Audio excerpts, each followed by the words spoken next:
Bonjour Marie-Cœur de Roy. Bonjour Mathieu, bonjour Peggy, bonjour à tous. Sur ce segment du prestige, eh bien les prix continuent de flamber. Eh oui, guerre en Ukraine, hausse des taux d'intérêt, incertitudes économiques, rien ou presque ne semble pouvoir freiner le marché de l'immobilier de luxe. En fait, il suffit de regarder Paris, le territoire luxe par excellence. Alors que les prix sur le marché parisien classique sont déjà en baisse depuis près de 2 ans, sur le segment du haut de gamme, les prix s'envolent toujours selon le spécialiste Daniel Féot.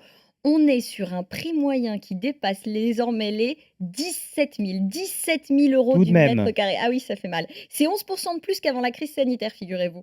Et plus spectaculaire encore, les surcotes des biens qui possèdent jardin ou terrasse. Là, toujours sur ce marché du luxe, hein, évidemment, eh ben, le prix moyen au mètre carré, il monte à 21 000 €. Mais comment expliquer ça? Peut-être parce que les plus riches sont moins touchés par l'inflation et la hausse des taux d'intérêt. Alors le premier élément d'explication, ce qui est rare et cher et le restera de toute façon. Ensuite, effectivement, on a les riches étrangers. Alors qu'ils avaient déserté ce marché pendant la crise sanitaire, ils sont de retour en France et ils alimentent aussi forcément cette hausse des prix.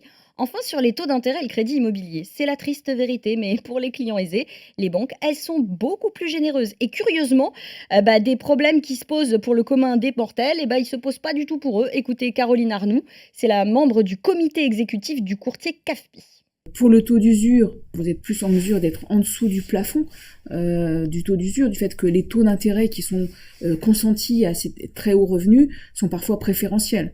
Comme les banques veulent attirer ce type de clientèle, ce sont des profils qui intéressent fortement les banques, puisque au-delà du crédit, les banques vont pouvoir les équiper avec des produits d'épargne ou avec d'autres tout type de produits d'assurance qui va permettre d'avoir des clients extrêmement rentables. On ne prête qu'aux riches. Ouais, alors pour bien vous rendre compte, effectivement, CAFPI relève qu'au deuxième semestre 2022, donc la moitié de l'année dernière, le taux moyen accordé pour les crédits au-delà d'1 million d'euros, ce taux moyen, il était de 1,8%. Ça fait rêver. Ouais, surtout que pour vous et moi, en fait, Mathieu, le commun des mortels, comme je le dis, la moyenne sur la même période, elle était de 2,218 contre 2,2. Vous voyez bien la différence de traitement. Bon, il y a peut-être une forme de revanche parce qu'il y a certains spécialistes du marché du luxe qui vous ont expliqué qu'il y a un début de ralentissement quand même. Oui, même pour eux quand même, le taux d'usure, vous le savez, vous le connaissez, hein, ou les contraintes d'endettement, elles peuvent poser problème. Le réseau Barnes, par exemple, explique les freins liés au financement bancaire. Ces freins-là,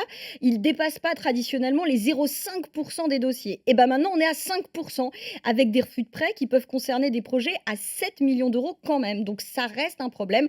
Enfin quand même, hein, lorsqu'il y a blocage, il y a quand même plus de solutions pour cette clientèle très riche. Écoutez Caroline Arnaud.